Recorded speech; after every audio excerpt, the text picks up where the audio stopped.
যে ভিডিওটা করতেছি বিশাল একটা গ্যাঞ্জামের জায়গা। এই জায়গাটাতে আসলে সবসময় গ্যাঞ্জাম থাকে, তো রাত্রেবেলা আসলে আর গ্যাঞ্জামটা থাকে না। আমি রাত্রেবেলা ভিডিও একটা দেওয়ার চেষ্টা করব আপনাদেরকে। আর আরেকটা বিষয় হচ্ছে এই জায়গাটাতে ঈদ মৌসুমকে কেন্দ্র করে আর বেশি হিজিবিজি অবস্থা শুরু হয়েছে, যা বলার মতো না। এখানে এত বেশি গ্যাঞ্জাম, এখানটায় ব্রিজটাকে দেওয়া হয়েছিল হাঁটার জন্য।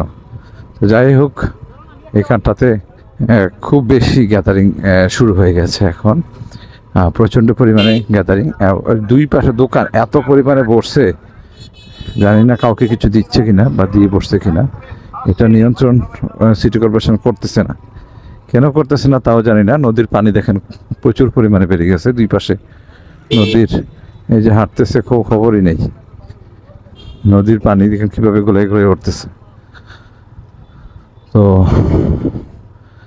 সবসময় দেশের উন্নয়নের জন্য দেশের বিশাল বড় একটা অঙ্ক এই হচ্ছে ফুটপাত যেটাকে বলে, মানে হাঁটতে পারা, যেটা এই হাঁটার জায়গাটাকে দখল করে তারা যে ব্যবসা বাণিজ্য শুরু করেছে, এটা বিশাল বড় একটা অ্যামাউন্ট। এটা কোনো ছোট অ্যামাউন্ট না, এটা চিন্তা করলে বোঝা যায় কত বড় একটা অ্যামাউন্ট।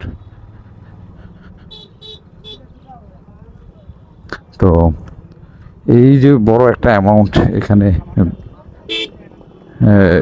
ব্যবসা করতেছে, এদেরকে কে বা কাহারা শেল্টার দিচ্ছে আমি জানি না, এটা বোঝাও যায় না। কারণ হচ্ছে এদেরকে শেল্টার তো কেউ না কেউ দিচ্ছে না। যে এইখানে বসে ব্যবসা করাটা, এটা কোনোভাবেই কথা না। সকল ব্যবসায়ী এখানে আছে।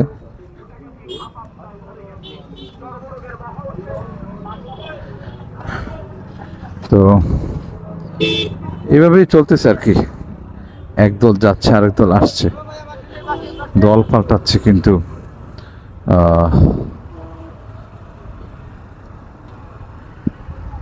চাঁদাবাজ পাল্টাচ্ছে না, না বলে পারলাম না। তো কিছু লোক আছে তারা দলকে পুঁজি করে এই বিজনেসটা করে থাকে। তারা দল নামক একটা জিনিসকে শুধু অপবাদ দিয়ে কাজটা চালিয়ে যায়। তাদের কাজ অপবাদ দেওয়া, দিয়ে তার ব্যবসা ঠিক রাখা। আওয়ামী লীগ গেছে বিএনপির উপরে নাম খেলায় দিবে, না আওয়ামী লীগ বিএনপি না থাকলে পরে জামাতের নাম দিয়ে দিবে, ধরার পর বলবে যে না আমি তো আসলে তার কথা বলি নাই। তো এদেরকে আসলে ধরাশায়ী করা দরকার। এইসব দলের লোকের কিন্তু বিভিন্ন শ্রেণীর লোক আছে। আপনার সরকার দলের লোক আছে, যেমন যারা সরকারি চাকরি করে, আবার সিভিলিয়ান পাবলিকও কিন্তু আছে। তো আশা করি বুঝতে পারতেছেন আমি কীভাবে কি বলতেছি। সরাসরি বলতে পারতেছি না বা বলতে চাচ্ছিও না। তো সব কিছু মিলে এই দুর্নীতি চাঁদাবাজদেরকে সরানো খুবই প্রয়োজন, মাস্ট বি।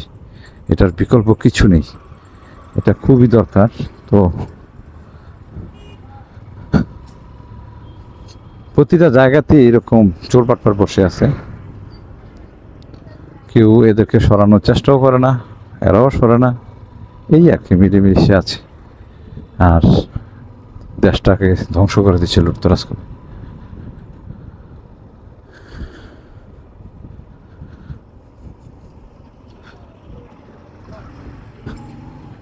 এখানে আসলে দুই পাশে দেখা যায় গাড়ি অ্যাক্সিডেন্ট, গাড়ির মেয়াদ শেষ, এগুলি এখানে ধ্বংস করা হয় এবং কেটে এগুলোকে নিয়ে যাওয়া হয়।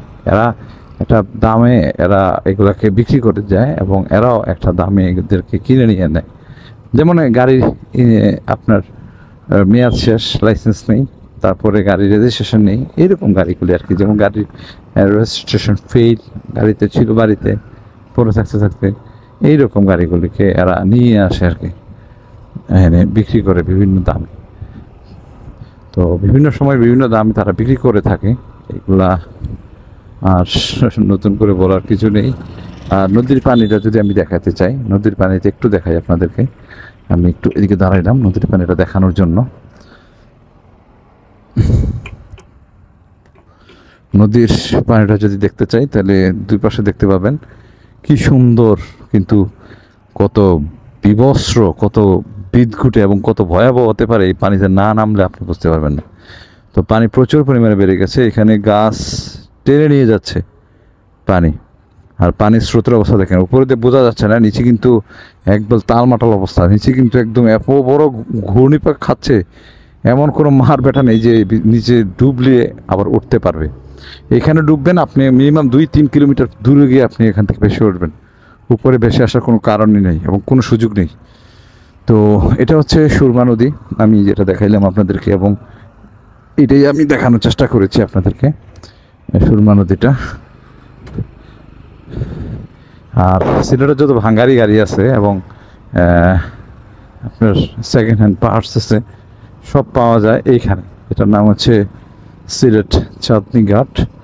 এখানে ব্যাটারি থেকে শুরু করে এমন কোনো কিছু নেই যেটা পাওয়া যায় না, এবং আপনি গাড়ি দিলে আপনার গাড়ি 1 ঘন্টার ভিতরে কেটে একদম টুকরো টুকরো করে দিয়ে দিবে আপনার হাতে। তো ভালো থাকবেন, সুস্থ থাকবেন। আমি আপনাদেরকে এরকম কিছুই একটা দেখানোর চেষ্টা করেছি এবং এরকম কিছুই দেখিয়েছি, আর যেটা আপনাদের সবসময় আমি চেষ্টা করে থাকি ভালো কিছু দেখানোর জন্য, ভালো কিছুই দেখানোর চেষ্টা করে থাকি। তো আপনাদের সবার সুস্বাস্থ্য কামনা করে আমি আজকের মতো এখানে বিদায় নিচ্ছি। ভালো থাকবেন, সুস্থ থাকবেন। আসসালামু আলাইকুম ওয়া রাহমাতুল্লাহি ওয়া বারাকাতুহু।